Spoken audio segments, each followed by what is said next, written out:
ಇಂದು November 26 ಭಾರತದ ಸಂವಿಧಾನದ ದಿನ ಅಂತ ಆಚರಿಸ್ತಾರೆ.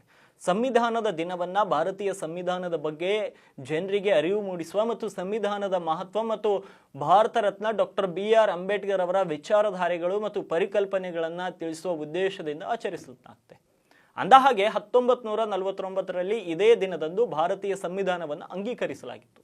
ಹೀಗಾಗಿ ಈ ದಿನದ ಮಹತ್ವವನ್ನು ಸಾರುವುದಕ್ಕಾಗಿ ನವಭಾರತ ನಿರ್ಮಾಣಕ್ಕೆ ಹೊಸ ದಿಕ್ಕನ್ನು ತೋರಿಸುವ ಮೂಲಕ ತಮ್ಮ ಅನನ್ಯ ಕೊಡುಗೆಗಳೊಂದಿಗೆ ಇತಿಹಾಸವನ್ನು ಸೃಷ್ಟಿಸಿದ ಭಾರತ ಸಂವಿಧಾನದ ನಿರ್ಮಾತ ಡಾಕ್ಟರ್ BR ಅಂಬೇಡ್ಕರ್ ಅವರಿಗೆ ಗೌರವ ಸಲ್ಲಿಸುವ ಮೂಲಕ ಸಂವಿಧಾನ ದಿನದಂದು ಅಂಬೇಡ್ಕರ್ ಅವರನ್ನು ಸ್ಮರಿಸಲಾಗುತ್ತದೆ. ತಾರತಮ್ಯರಹಿತ ನ್ಯಾಯಯುತವಾದ ಸಮಾಜದ ನಿರ್ಮಾಣ, ಭೂಮಿ ಮೇಲಿನ ಪ್ರತಿಯೊಂದು ಜೀವಿಗೂ ಬದುಕು ಹಕ್ಕಿದೆ ಎಂದು ಸಾರಿದ ಬಾಬಾ ಸಾಹೇಬ್ ಅಂಬೇಡ್ಕರ್ ಅವರು ಭಾರತೀಯ ಸಮಾಜಕ್ಕೆ ನೀಡಿದ ಕೊಡುಗೆಗಾಗಿ ಅವರನ್ನು ಸ್ಮರಿಸಲಾಗುತ್ತದೆ. ಹೌದು, ಡಾಕ್ಟರ್ BR ಅಂಬೇಡ್ಕರ್ ಅವರು ಶಿಕ್ಷಣವನ್ನ ಸಿಂಹದ ಹಾಲು ಎಂದು ಬಣ್ಣಿಸಿದರು.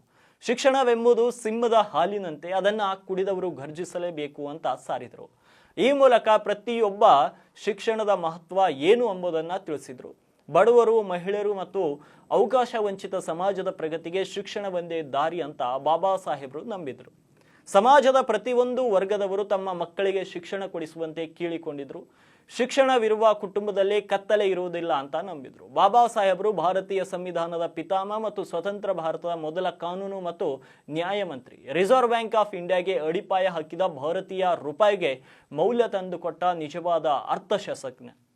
ಇವರು ದಲಿತರಿಗಾಗಿ ಮಾತ್ರ ಹೋರಾಡಿದರು ಎನ್ನುವ ತಪ್ಪು ಕಲ್ಪನೆ ಅನೇಕ ಮಂದಿಯಲ್ಲಿದೆ. ಆದರೆ ಬಾಬಾ ಸಾಹೇಬ್ ಅಂಬೇಡ್ಕರ್ ಕಾರ್ಮಿಕರಿಗಾಗಿ, ಮಹಿಳೆಯರಿಗಾಗಿ, ರೈತರಿಗಾಗಿ, ಪ್ರತಿಯೊಬ್ಬ ವ್ಯಕ್ತಿಯ ಹಕ್ಕಿಗಾಗಿ, ನೀರಿಗಾಗಿ ಹಕ್ಕು ಪ್ರತಿಪಾದಿಸಿದ ಮಹಾನ್ ಮೇಧಾವಿ. ಹೀಗಾಗಿ ಇವರನ್ನ ವಿಶ್ವದ ಮಹಾನ್ ಮೇಧಾವಿ, ಮಾನವತಾವಾದಿ ಅಂತ ಕರೆಯಲಾಗುತ್ತದೆ. ವಿದ್ಯಾವಂತರಾಗಿ, ಸಂಘಟಿತರಾಗಿ ಹೋರಾಟ ಮಾಡುತ್ತಾ ಸಮಾಜಕ್ಕಾಗಿ ದುಡಿತಿರಬೇಕು ಅಂತ ಸಾರಿದಂಥ ಬಾಬಾ ಸಾಹೇಬ್ ಅಂಬೇಡ್ಕರ್ ಅವರು ಬಡ ಮತ್ತು ವಂಚಿತ ಸಮಾಜವು ಪ್ರಗತಿ ಹೊಂದಬೇಕಾದರೆ ಶಿಕ್ಷಣ ಒಂದೇ ದಾರಿ ಅಂತ ನಂಬಿದರು. ಶಿಕ್ಷಣದ ಬಗ್ಗೆ ಬಾಬಾ ಸಾಹೇಬರು ಶಿಕ್ಷಣದ ಬಗ್ಗೆ ಅನೇಕ ದೃಷ್ಟಿಕೋನಗಳನ್ನು ಅವರು ಹೊಂದಿದ್ರು. ಕ್ರಿಯಾತ್ಮಕ ಮತ್ತು ಪ್ರಗತಿಶೀಲ ಸಮಾಜಕ್ಕೆ ಎಷ್ಟು ಮುಖ್ಯ ಅಂತ ಅವರು ಪರಿಗಣಿಸಿದರು ಶಿಕ್ಷಣವನ್ನು. ಹೀಗಾಗಿ ಇವತ್ತು ಸಂವಿಧಾನ ಅಂಗೀಕಾರದ ದಿನ.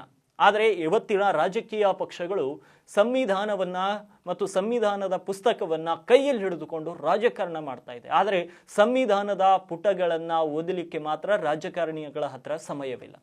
ವಿರೋಧ ಪಕ್ಷದವರು ಮತ್ತು ಆಡಳಿತ ಪಕ್ಷದವರು ಸಂವಿಧಾನದ ರಕ್ಷಣೆಗಾಗಿ ನಾವು ಸದಾ ಸಿದ್ಧ ಅಂತ ಹೇಳ್ತಿದ್ದಾರೆ. ಆದರೆ ಸಂವಿಧಾನದ ಪುಟಗಳಲ್ಲಿ ಏನು ಇದೆ ಅದನ್ನ ಮರೆತು ಕೇವಲ ಸಂವಿಧಾನದ ಹೆಸರಲ್ಲಿ ಪ್ರಮಾಣ ವಚನ ಮಾಡೋದು, ಸಂವಿಧಾನವನ್ನ ಮುಂದಿಟ್ಕೊಂಡು ರಾಜಕಾರಣ ಮಾಡೋದನ್ನ ಮಾಡುತ್ತಿದ್ದಾರೆ ಹೊರತು ಸಂವಿಧಾನದ ರಕ್ಷಣೆಗೆ ಮತ್ತು ಸಂವಿಧಾನದ ಪ್ರಕಾರ ನಡೆದುಕೊಳ್ಳಕ್ಕೆ ಯಾವ ರಾಜಕಾರಣಿಗಳು ಕೂಡ ಇಂದು ಮುಂದೆ ಬರ್ತಾ ಇಲ್ಲ. ಹಾಗಾಗಿ ಅಂಬೇಡ್ಕರ್ ಅವರು ಹೇಳಿದ ಹಾಗೆಯೇ ಪ್ರತಿಯೊಬ್ಬರು ನಾವು ಶಿಕ್ಷಣವನ್ನ ಪಡೆದು ನಾವೆಲ್ಲರೂ ವಿದ್ಯಾವಂತರಾಗಬೇಕು ಮತ್ತು ಎಲ್ಲರೂ ಸಂಘಟನೆಯಿಂದ ಹೋರಾಟವನ್ನ ಮಾಡಬೇಕು. ಎಲ್ಲವನ್ನ ಎದುರಿಸಿ ಹೋರಾಡಿದ್ರೆ ಈ ರಾಜಕಾರಣಿಗಳಿಗೂ ಕೂಡ ಬುದ್ಧಿ ಕಲಿಸಬಹುದು ಅನ್ನೋದು ಈ ಒಂದು ನಮ್ಮ ಸಂವಿಧಾನ ಮತ್ತು ಡಾಕ್ಟರ್ ಬಾಬಾ ಸಾಹೇಬ್ ಅಂಬೇಡ್ಕರ್ ಅವರ ಗುರಿಯಾಗಿತ್ತು. ಹಾಗಾಗಿ ಇವತ್ತು ಸಂವಿಧಾನ ಅಂಗೀಕಾರ ದಿನ. ಎಲ್ಲರೂ ಸಂವಿಧಾನವನ್ನ ಓದಿ ಮತ್ತು ಸಂವಿಧಾನ ರಕ್ಷಣೆಗೆ ಕೈ ಜೋಡಿಸಿ.